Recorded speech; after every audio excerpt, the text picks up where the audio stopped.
প্রথমে আমরা ক্যালকুলেটরটা অন করে নেব। অন বাটনে চাপ দেব, অন করে নেব। এবার হোম বাটনে চাপ দেব। হোম বাটনের থেকে আমরা বেস অপশনে যাব। বেস নেকা অপশনে যাব। এই অপশনে যাব, ওকেতে চাপ দেব। দিয়ে আমরা ফরম্যাট চেঞ্জ করে নেব।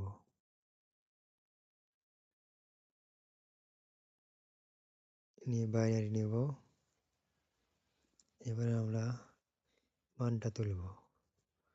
1 1 0 1 0 1 তুলে ই এক্সে চাপ দিয়ে সমান হলে ইকুয়ালে মানটা নিয়ে এসে এবার ফরম্যাট চেঞ্জ করে নেব।